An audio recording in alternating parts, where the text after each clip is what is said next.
Welcome to another edition of Lex Talk History, a podcast produced in collaboration with WUKY and the Lexington History Museum.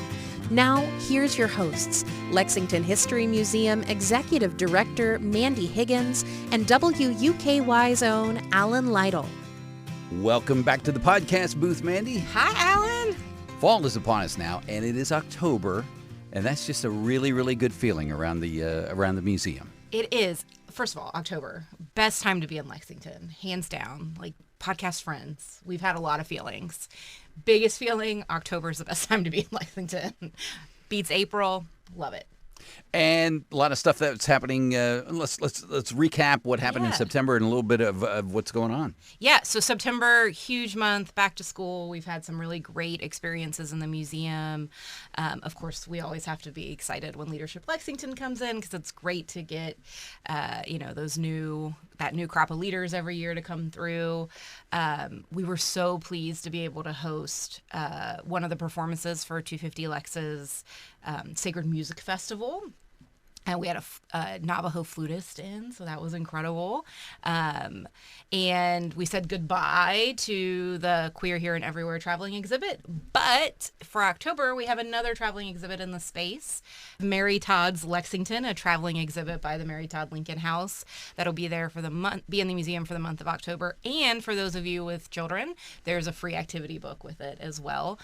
So that's very exciting to have in the museum. We also have coming up on October 30th, Estill Pennington will be giving a lecture in partnership with the museum and the Bluegrass Trust on Lord Byron and a painting of Lord Byron that has just returned to the Bluegrass. Oh, that's fascinating. So that's on October 30th at 6:30. You can learn more at our website at lexhistory.org and register for that. It is a free talk.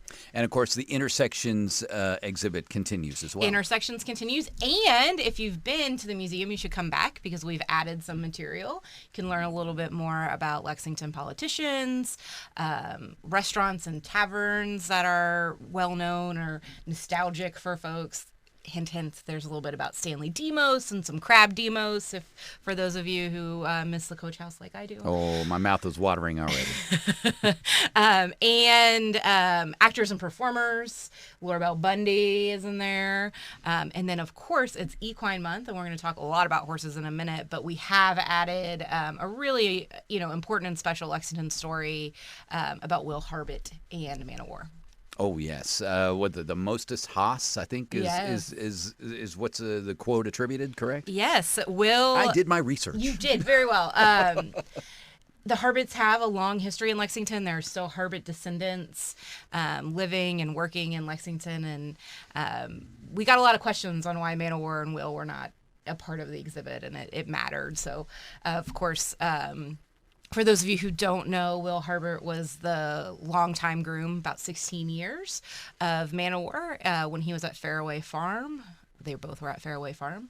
And when Will died somewhat suddenly and before Man o' War, Man o' War was listed as a survivor in Will Harbert's obituary, which I find really just like deeply Lexington.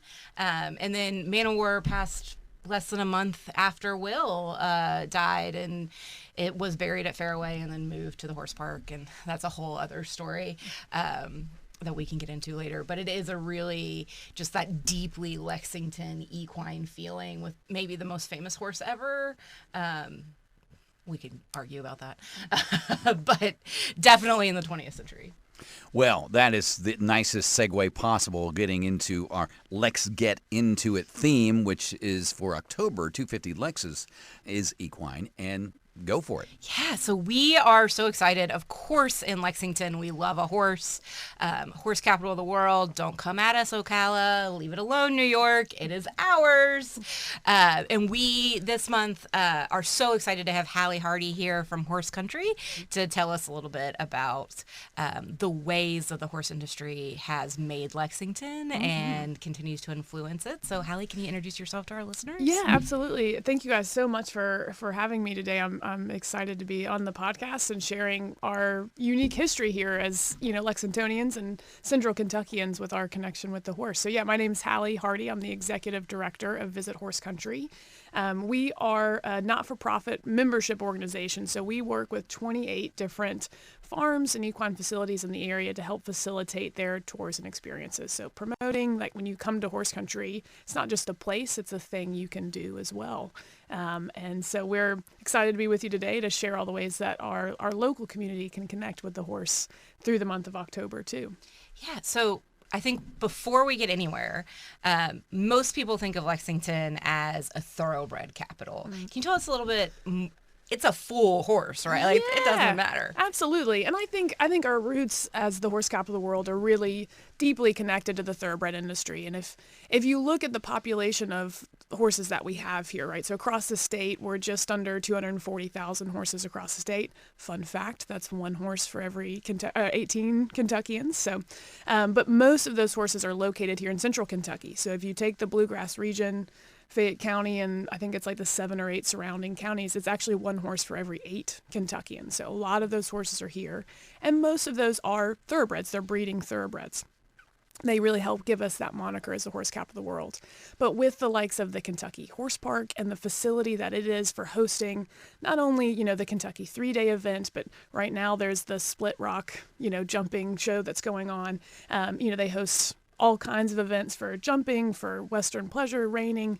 They really are, I think Lee Carter, who's the executive director, said this, is they're like the Fenway Park of, equestrian competitive spaces. So that's on, every equestrian's radar.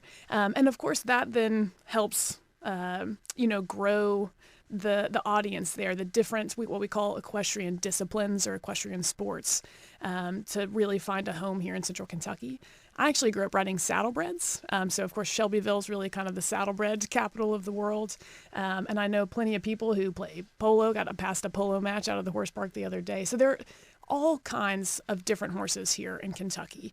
The thoroughbred really is kind of that foundation, just numbers-wise. But there is a whole ecosystem around the horse here in central Kentucky that really gives us the moniker of the horse capital of the world. Yeah, and we would be remiss not to mention Red Mile, especially this year. 100%. That's a great point, too. And I was lucky a few years ago to own a few hares on some standard bred horses, literally just so we could go have a good time at Red Mile. It's what a unique asset we have right in downtown Kentucky. Yeah, so the standard bred, and of course there's so much history to the standard bred here too. The standard bred and the thoroughbred really were really on par with one another in terms of numbers and the impact. And the standard bred industry has kind of spread out nationally, but you're seeing more and more people come back to the central Kentucky, to Lexington, to establish farms, to breed their stallions, breed their mares, and to race at the Red Mile. Yeah, and they are celebrating their 175th year Which this is year. Wild. In October, right? Yes, I believe their first race was in October. Yes, I think they race through like the first 2 weekends. I don't know the dates specifically, but they have a huge race that culminates with their meet at Red Mile as well. That brings people from all over the country and the world for their big race. I just had a talk, did a talk with a group of former fraternity members who travel all over the world and have reunions every year. And they came to Lexington because one of them owned a standard bred that had raced at Red Mile. You were the first person I've ever talked to who was like, yeah, I came back because of Red Mile. I love that. That's awesome. I mean, when I did own a few hares on some horses, I mean, there were people that were in that syndicate with us that had owned, they'd raced at Royal Ascot in the UK and had winners. And I mean, it doesn't matter what kind of horse you're connected to. Horses are so cool. They just are. So even having a winner at Red Mile it feels just as good as it does at a Kingland, or maybe not a Kentucky Derby, but having a winner counts no matter what kind of horse it is. Absolutely.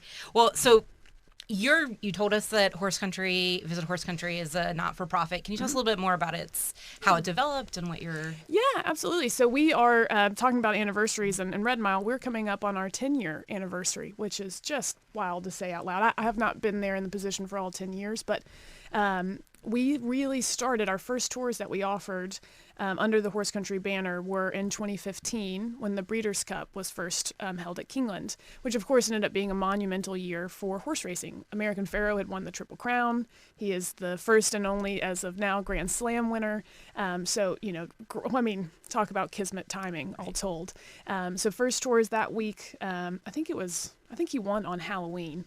That's our kind of 10-year mark of an anniversary, and then in 2016 we really got off the ground. And the vision behind it, I think, really was initially from a thoroughbred perspective about fan development. If you go to the races, and say you do go down to the paddock and you watch horses, I mean, that's maybe 20 to 30 minutes of you getting to see a horse, watch it race, but then it goes back to the barn and, you might never see or hear about that horse ever again. But there's so much more that goes in to raising these horses, to getting them ready for the races, to what they do after they finish racing.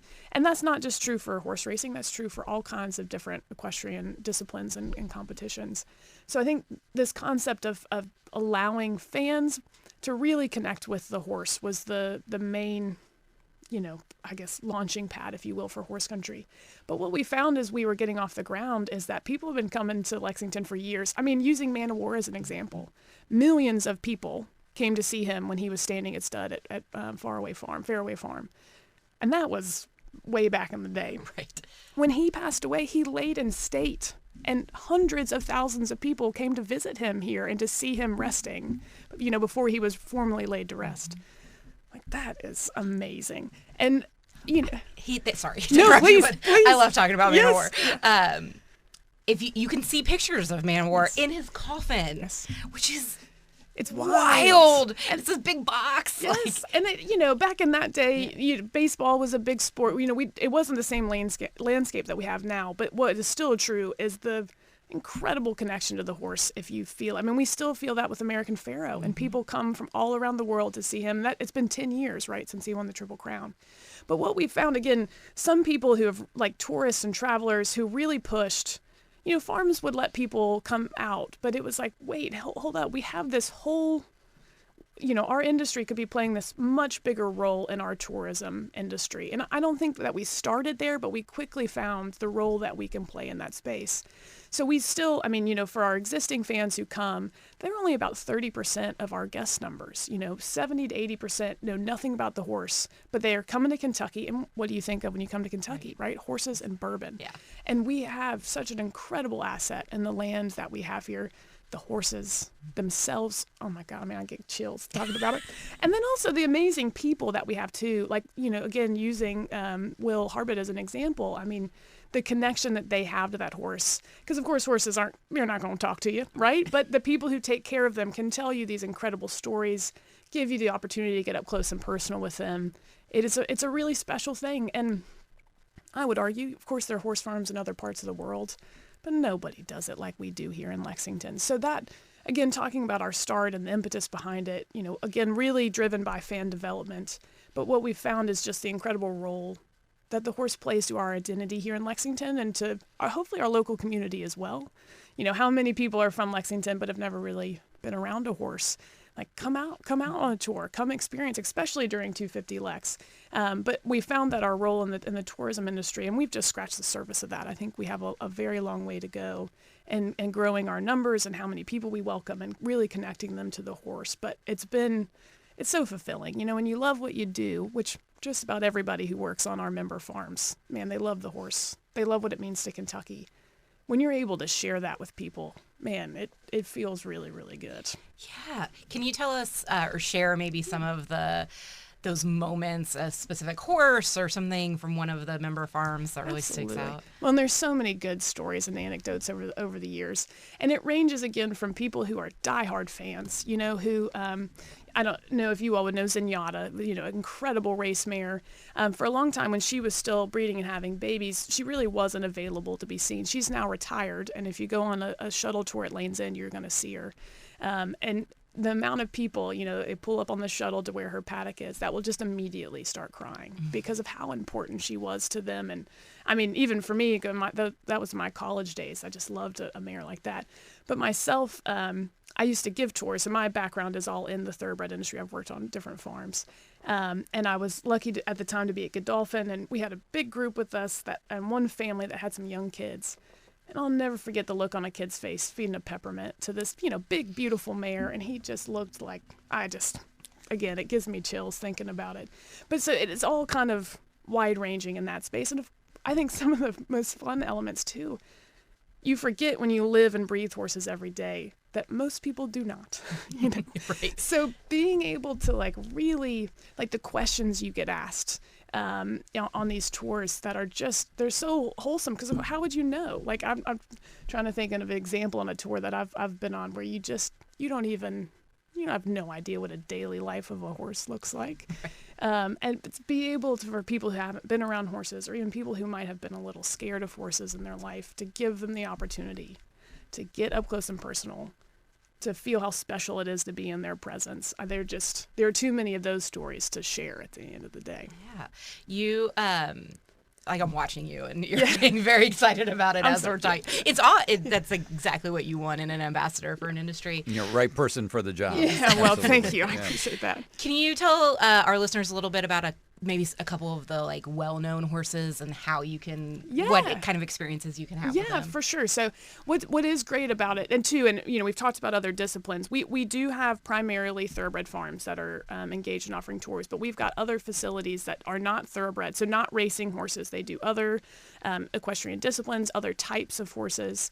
So most of our tours, like, you really can see, depending on how many experiences you want to go on, what you want to experience, like from foaling, so young baby horses, really to how you prep a horse to get to the racetrack or whatever their sport is, to, you know, actually competing in that sport, to what retirement might look like for them. And so there is a wide range, and even the veterinary clinics, you know, what care looks like for a horse every single day.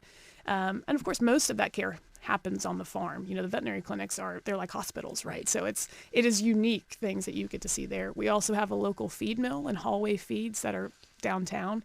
So just an incredibly robust opportunities to engage. And I like to think we really live in the Disney world for horses. Like, you could come, if you're a horse crazy person, you could come for a week and probably have multiple things to do every day to build up for it. But so, to your question, you know, if you are a racing fan and you really want to see the names, you know, the greats, like American Pharoah and Justify, our two living Triple Crown winners, they stand at Coolmore's Ashford Stud in Versailles.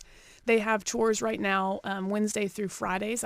We've asked for them to add some dates in October, so, you know, shameless plug, please do.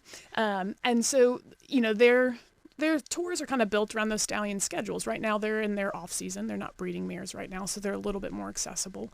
But those are opportunities to see them, to get close to them. Stallions don't tend to be really hands-on experiences. It is more kind of a stand back and appreciate. And I will attest to the fact that standing back and appreciating American Pharoah is a worthy spend of time. He's such a cool dude. You know, like, he is. You think of like you know, other professional athletes, some that really aren't made for the camera or don't want to spend extra time. American Pharoah will stand out all day and just let you. He loves a camera. He loves the attention.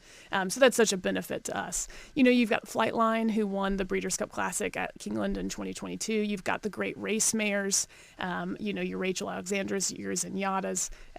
You know, all of those kind of big time names, which of course, again, a lot of people listening are like, who is she talking about? And that's okay, because what is also great is the opportunity to get really hands-on with mares and younger horses. So our foaling season is January really through June. So a lot of the foals are a little bit older now. Some of them might be weaned already. But at a lot of those farms, you're looking at the future of racing or equestrian sport. So Sovereignty and Good Cheer as well. So our Oaks and Derby winner for Godolphin this year, you could have seen them as a foal on the farm. So you would have seen them with their mom. They wouldn't have been named yet. But we had a ton of guests who sent pictures like, is this Sovereignty as a foal? And somebody sent one where they were way off in the distance. And we were just like, yes, that is definitely Sovereignty. And that's one thing we're always trying to work on is, like, you've seen these horses. How do we keep you connected to them as they do get to the racetrack? And then great things like, you know, the retraining of thoroughbreds off the racetrack. You know, not all horses are going to go to be stallions or broodmares to have babies. But thoroughbreds are really well primed to go on to compete in other disciplines and to be retrained. So we have several different nonprofit farms here who that's their expertise. So it's a great chance to see how horses do learn and how they are retrained. And then, of course, separately from our thoroughbred farms, you've got Spy Coast Farm, which is just a groundbreaking. They're not thoroughbred specific. They have the warm blood breed. They stand stallions. They have mares, training. They have an incredible rehab center as well. And then one of our newer members in Double Dan Horsemanship, they do training. They've had horses that are in TV shows and different things like that. And they do an incredible job of really showing their skill and expertise behind the scenes, if you will. So I think kind of depends, one, on kind of when you're coming to town, because we are working horse farms, right? We're not zoos, and we're not like the distilleries where we can do a tour every hour, 7 days a week. It's really not practical for us. So depending on when you're here in town might dictate what's available to you. But then secondary to that is like, do you want to touch a horse? Or do you want to see an American Pharaoh type character? And then we can kind of find the right experience for you and your guests or family, whoever that may be. That's incredible. Yeah. You mentioned the veterinary clinic, and so it's a great opportunity to talk a little bit about Rood and Riddle. Yeah. The museum, we talk a lot about the overall industry and its influence on Lexington. Yes. So, of course, you're talking about the tracks and the specific farms. But we also have a little moment where we talk about Rood and Riddle because so many people don't know that important piece of Lexington. 100%. It's so true. And it's, I love talking about why we really are the horse capital of the world, right? Like our land, first and foremost, is one of the best places in the world to raise young horses and to set them up for long-term success. We have incredible land here, right? But what's happened is because we have that land and we have this horse population, we have the best of the best people who take care of these horses every day. And of course, that is our two of the world's leading veterinary clinics in Rood and Riddle and Haggard. And it's you're so right. Like it's, again, something if you don't think about horses, you wouldn't think about on a regular basis, but they are world-leading organizations in terms of, the highest care for horses that are performing, whether it's on the racetrack or in a show ring or otherwise. And of course, all the other ancillary activities that revolve around taking care of horses every single day. And it's the best of the best people. I mean, there are people, veterinarians who come from around the world to come here to Kentucky to learn the craft. And a lot of them end up staying here because there's nowhere else like Lexington in the rest of the world. Yeah, that's incredible. It's such a, you drive down, I'm thinking about driving here, right? Yeah. We're on Spur Road. Right. So you're driving out of downtown, and on your way, you're passing the veterinary clinic, you're passing places that are named after historic farms. It's such a deep part of who we are. Citation Boulevard. Right. Yes. We get... I should send them to you. Occasionally we'll get questions at the museum like, why is this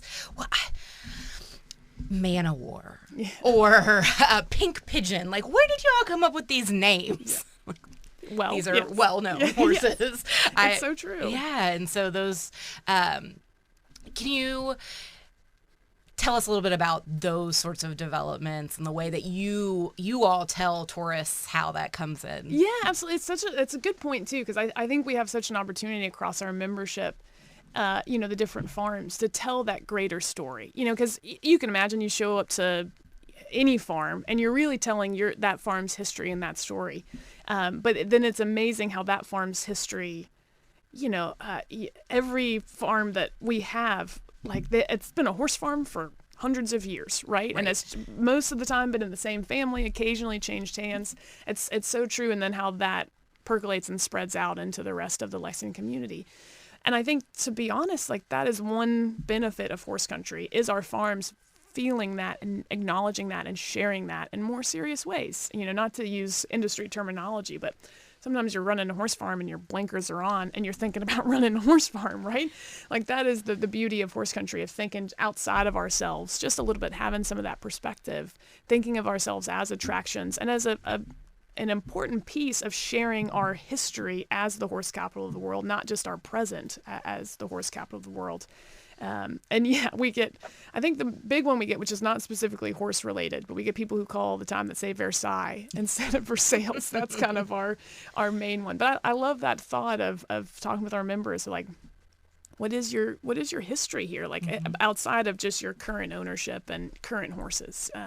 Because, the horse Lexington, the stallion, who, again, a huge part of making us the horse capital of the world with his success as a stallion. I think at least 3 of our farms in Versailles, were part of the old Woodburn farms. To be able to say, that big blue horse you see everywhere, let's talk about our connection to him. I've been inspired here today. Yeah. Well, Yes. now I'm going to leave this booth with an even bigger ego.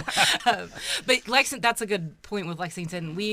Very lately, we've had a lot of conversations in the museum space that involve Lexington and the farm that he was foaled on. So, Lexington was foaled in downtown, like just off 3rd Street at the Meadows, which is now a neighborhood, right? And part of where the old association track was.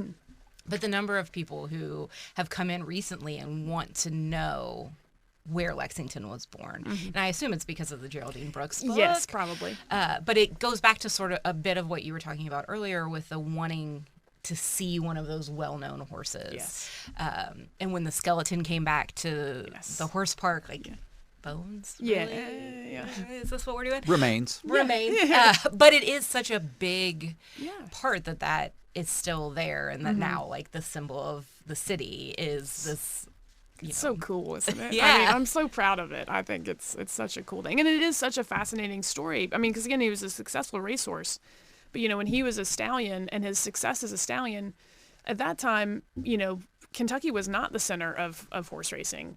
Most everybody was up in upstate New York and in and around that area. And of course, our landscape and our society has changed drastically. But even in that time, he was so successful that most of those big breeders up in the Northeast sent their mares to Kentucky, and then they never left. Right. And now here we are, some 200 years later, still benefiting from how successful he was as a stallion. So it is fitting that he is our moniker, our logo, I should say. Right. And he's a really good example of needing sort of the language and the knowledge you have to really understand horse racing, right? Because Lexington wasn't actually his name for a while. Yes, yeah. And that his story helps you kind of understand the changes that, you mentioned earlier, you might see a foal who's not named yet. Right. So can you tell us a little bit about those pieces? Yeah, absolutely. And it's again a funny space where I don't know that the racing industry, or the equine industry in general, is thought about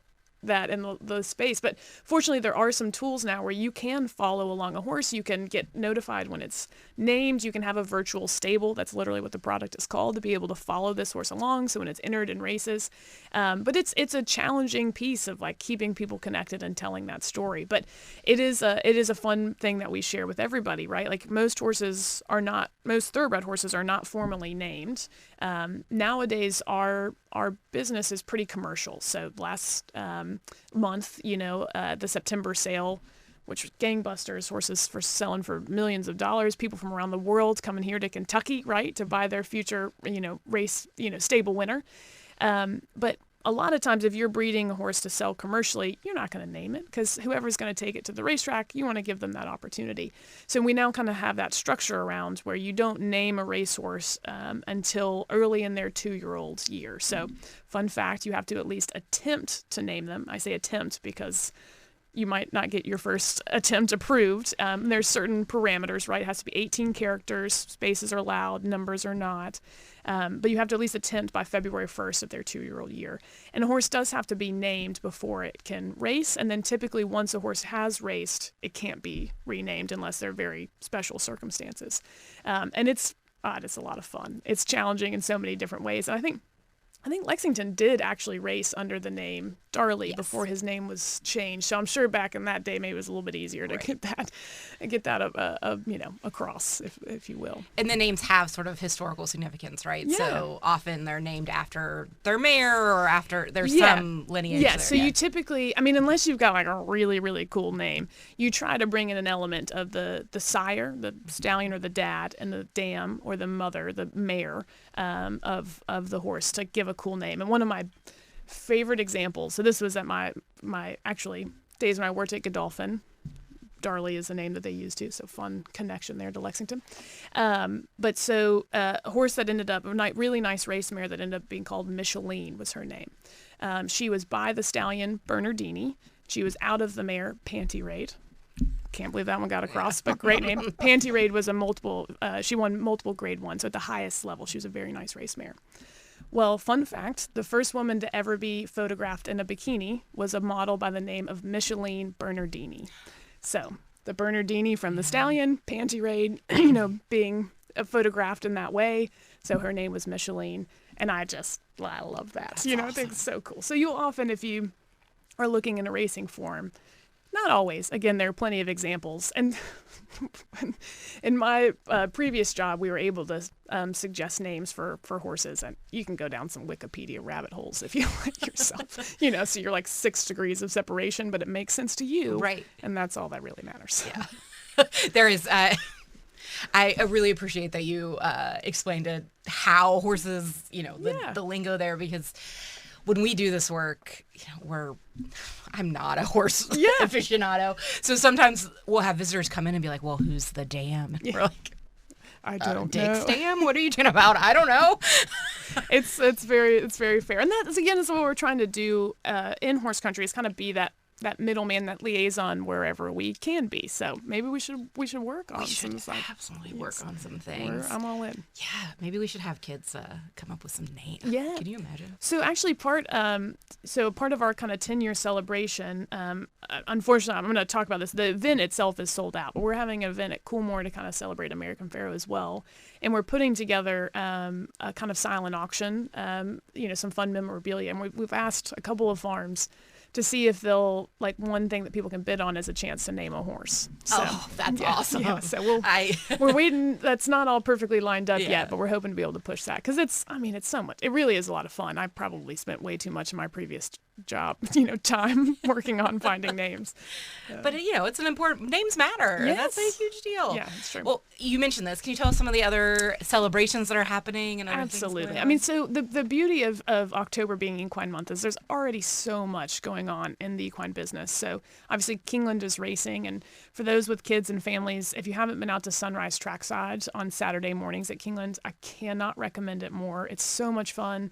There's all kinds, like face painting, different activities, and they always are looking to bring in the horse into the equation. Of course, horses are training on the track at that time in the morning.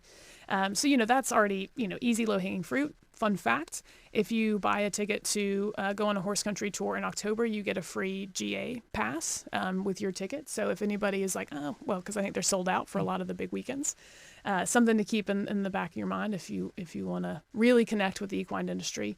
And then kind of most importantly is we have tours all throughout October, and great opportunities to just get out and get connected with the industry. And our tours, especially for a lot of people who don't know, if you don't know anything about horses or the equine industry, like, you're going to learn so much and hopefully have an opportunity to get up close and personal. And you can, on our website, kind of see what tours are interactive that allow you to get hands-on, what tours are family friendly. So, and if you're ever looking, whether you want to take your family out on a weekend, or you've got guests or clients in town and you're a little overwhelmed, because we do have 28, facilities who offer tours, our team is here to help. Like, we are all people who have worked in the industry in some capacity, love horses. So, like, we can always try to point you in the right direction. Outside of kind of the normal existing stuff, I mean, there are great events, going on. One of the kind of exciting things, a little separate from horse country, but not completely, because Cody's Wish stands at Godolphin at Darley. They're unveiling his statue at the Kentucky Horse Park on the 11th, October 11th, which will be really exciting. And for those who don't know that story, it's an incredible story. I won't go into it in depth. Every time it gets told, I get goosebumps. I really do. Yeah. And I know I've been talking about Godolphin way too much, because that's my most recent before coming to horse country. But I got to meet Cody and his family when they came to see Cody's Wish at the end of his 2-year-old year before he shipped to Belmont. And I'll cry if I talk about it. It's a beautiful, really cool story. But outside of that, at some of our member locations, some fun kind of unique events. So we're just trying to have opportunities for, maybe if you're local and you're like, I don't really want to go on just a tour, but like, I want to go out to one of the farms and have a cool experience. We've got yoga at Windstar Farm, Yes. which includes a tour. Tour's part of all of this. We've got Mahjong at Lane's End. Come play a game of Mahjong at their beautiful Stallion Center. We're doing a candle making class as well. So small things like that do include a tour, that give you that touch point, but are just a little, if you're like, I don't want to just sit and be on a tour, I want to do something a little unique. And then outside of that, one thing to really put on your calendar, out at Spy Coast Farm, they have an event called Equi-Connect that is also on the 11th. It's from 11 to 2, and it's open, free for the community, and there are all kinds of different organizations that are there to tell you how you can further connect to our industry. They have demonstrations. it's a really, really cool community event. So highly recommend that on the 11th. Really, like, just kind of challenge everybody a little bit to find a way to connect with your equine industry, your signature industry. And I think, historically, because we've been focused on raising and breeding horses, these opportunities haven't really existed. So I would posit, I know I'm a little biased, that our industry has really tried to make their gates open, if you will. And we want to connect with our community. Like some of what we've talked about here today, I'm really proud to be from the horse capital of the world. I am, but I've worked in the equine industry. I've worked with horses. I want other Lexingtonians and Kentuckians to know what it means to be from the horse capital of the world. And I also, like, horses are just so cool. Like, coming up and being around them, especially young horses, but any of them, an opportunity to get your hand on a horse is really kind of our call to action, if you will. Get your hand on a horse this October. And then the last week of the meet, so I think the Monday is the 20th, looking through that week, we're going to have some unique opportunities to celebrate our 10-year anniversary. So we'll have some specific kind of meet and greets with some bigger names that people might recognize. That the event at Coolmore that I mentioned, we did actually sell out very quickly for that. But we're going to be trying to have a morning at Kingland. So if you follow us on social media, check out our website, you can be able to see all of those unique experiences. And that's really when we're really going to push to get your hands on a horse, that week, which is exciting. And of course, the Breeders' Cup. This year is run out in San Diego and Del Mar this year, but it's coming back, baby. So we're going to be trying to promote all the Breeders' Cup horses because, again, as you mentioned earlier, most of them come back. They're from here and they're coming back home, when it's all said and done. So, well, can you tell folks your website so they know where to go? Yes, absolutely. It's visithorseCountry.com. You can book a tour directly on site there. You can filter, again, kind of based on when you're in town, what kind of experience you want to have, where you want to go, like where you are geographically.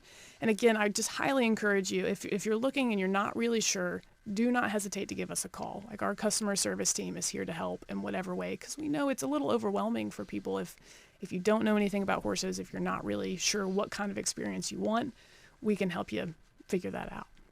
And outside of our website, another way to just stay up to date about new events, what's going on throughout the month of October, the 250 Lex website and their calendar is a great way to stay in touch with all of the great ways you can connect with the horse this month.